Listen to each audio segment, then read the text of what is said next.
क्या करते थे,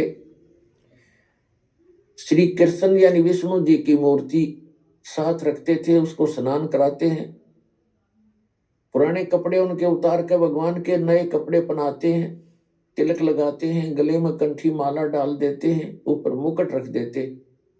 उसके बाद फिर अपना गीता जी का पाठ और जो मंत्र उनको बताए हुए थे उनकी पूजा करते हैं। उसी समय वो परमात्मा कहते, गोता मारो स्वर्ग में, जा बैठू पाताल, और कह कबीर ढूंढता फिरूं अपने हीरे मोती लाल। अपने हीरे मोती लालों को खोजते हुए, अच्छी आत्माओं को खोजते हुए वो परमात्मा ऐसे ही भटकते हैं, और ये वेद भी प्रमाण करते हैं।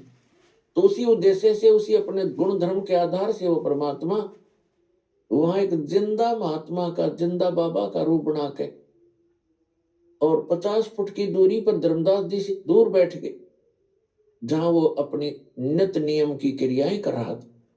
क्योंकि ये जिंदा महात्मा का जो ड्रेस होता है, ये विशेषकर मुसलमानों में होता है, और मुसलमान और हिंदुओं का आपस में ऐसे रहता है, क्योंकि हिंदू ये समझा करते थे कि ये मांस खाते हैं मुसलमान, और हम मांस प्रयोग नहीं करते, इसलिए उनसे थोड़ी दूरी बनाए रखते थे। तो परमात्मा ने सोचा, मेरी वेशभूषा एक मुसलमान फकीर जैसी है, और कहीं ये भक्त बिदक ना जा, चिढ़ ना जाए, इसलिए स्वयं ही 50 फुट की दूरी पर बैठ गए। तो धर्मदास जी ने पहले वो सारी क्रियाएं की, भगवान को स्नान कराया, मूर्ति को, और फिर उनको वस्त्र पहनाए, फिर लगे गीता जी का पाठ करने। जब वो गीता जी का पाठ करने लगे तो कबीर साहब उससे 10 फुट की दूरी पर आकर बैठ गए।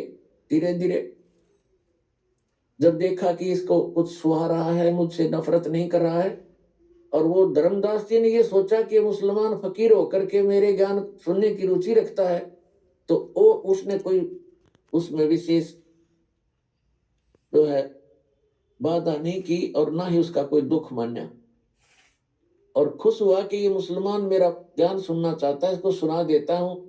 गीता जी के वैसे तो हम प्रतिदिन संस्कृत ही पढ़ा करते थे, लेकिन उसके साथ अनुवाद भी जो था, उसके आधार से वो अनुवाद भी करके सुनाने लग गया धर्मदास जी। अब परमात्मा ऐसे गर्दन हिला रहे थे, धर्मदास जी ने सोचा बड़ी रुचि बन गई है इस संत की, और भी गीता जी के मुख्य मुख्य श्लोक सुनाए। फिर परमात्मा निकट आकर थोड़ा सा और आगे को सरके और कहा कि हे वैष्णु महात्मा, क्योंकि धर्मदास जी ने भी वही सारी वेशभूषा बना रखी थी जैसे वैष्णु साधु बनाते हैं। लंबा सा तिलक होता है या नाक पर पूरा, और एक गले में एक कंठी माला होती है, एक तुलसी की लकड़ी की, एक कमनके की माला होती है, और साथ में उसने वैसा ही एक वेशभूषा बना रखी थी। तो परमात्मा ने कहा कि हे वैष्णु साधु, मैं परमात्मा का प्यासा हूं। परमेश्वर ने स्वयं, अब इस काल ने पुण्यात्माओं हमारे को कितना भ्रमित कर दिया। हमारे पिता ने, हमारे परमात्मा ने हमारे निकट आने के लिए अब क्या क्या फार्मूले अपनाने पड़ते हैं। आंखों से आंसू आते हैं जब परमात्मा की हम ये प्रक्रिया देखते हैं कि हम कितने नालायक हैं। इस गंदे लोक में, इस गंदे ज्ञान से हम कितने ओतप्रोत हो गए। एक पल का भरोसा नहीं किसका यहाँ 1 मिनट में जीवन